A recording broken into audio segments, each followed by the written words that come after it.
আজকের এই সাংবাদিক সম্মেলনে এএফপি কোচবিহারের তরফ থেকে সবাইকে শুভেচ্ছা জানাই। আমাদের মাঝখানে উপস্থিত আছে শুভঙ্কর চন্দ্র মহাশয়, কোচবিহারের বিভাগ সংযোজক, আর প্রীতম সূত্রধর, নগর সংযোজক, আর আমি সুরজ সরকার। আমাদের মাঝখানে বক্তৃতা রাখবে শুভঙ্কর চন্দ্র।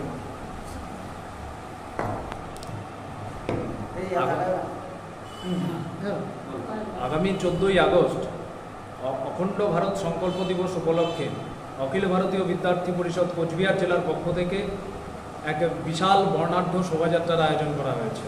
তেরোমা যাত্রা 130 মিটারের তেরোমা থাকবে। সেই তেরোমাটা নিয়ে এক বর্ণাঢ্য শোভাযাত্রা হবে। শহরের বিভিন্ন রাজপথ পরিক্রমা করবে। মূলত শোভাযাত্রাটা শুরু হবে কোচবিহার মদনমোহন মন্দির যে রয়েছে সেই মদনমোহন বাড়ির সামন থেকেই শুরু হবে এবং কোচবিহারের বিভিন্ন রাজপথ পরিক্রমা করে আবার কোচবিহারের যে মদনমোহন মন্দির রয়েছে সেখানেই আবার শেষ হবে এবং সেই শোভাযাত্রা শেষে আমাদের দেশপ্রেম এবং সার্বভৌমত্ব নিয়ে আমাদের যে সমস্ত বরিষ্ঠ কার্যকর্তারা রয়েছেন তারা শেষে একটা পথসভাও করবেন। পথসভাটা কোথায় হবে? পথসভাটাও মদনমোহন বাড়ির কোনায়ই হবে। মূলত কি বিষয়ে এই পথসভাটা?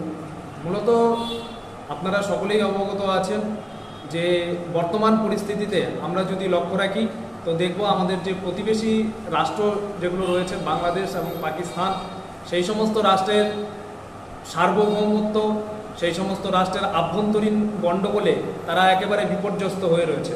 আমাদের দেশের তরুণদের মধ্যে এই সার্বভৌমত্ব, দেশের অখণ্ডতা এবং দেশপ্রেম জাগৃত করবার উদ্দেশ্যে আমাদের দেশে যাতে এরকম বিশৃঙ্খল পরিস্থিতির সৃষ্টি যাতে না হয়, যাতে আমরা আমাদের দেশটাকে সুন্দর এবং অখণ্ড যাতে রাখতে পারি, কোনো বিচ্ছিন্নতাবাদী শক্তি যাতে আর আমাদের যাতে দেশের সার্বভৌমত্বের ওপর যাতে আঘাত হানতে যাতে না পারে, তার উদ্দেশ্যেই আমাদের কিন্তু এই সংকল্প যাত্রা। 14ই আগস্ট সকাল 11টা থেকেই আমাদের এই তেরোমা যাত্রা শুরু হবে। আমরা সমাজের সকল স্তরের শিক্ষার্থী থেকে শুরু করে যে সমস্ত রাষ্ট্রপ্রেমী ভাবধারার যে সমস্ত মানুষজন রয়েছে সবাইকেই আমরা আমাদের এই শোভাযাত্রায় আসবার জন্য অনুরোধ করছি।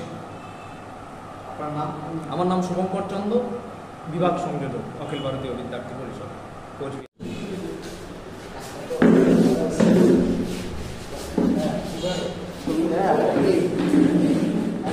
আপনাদের যে লোক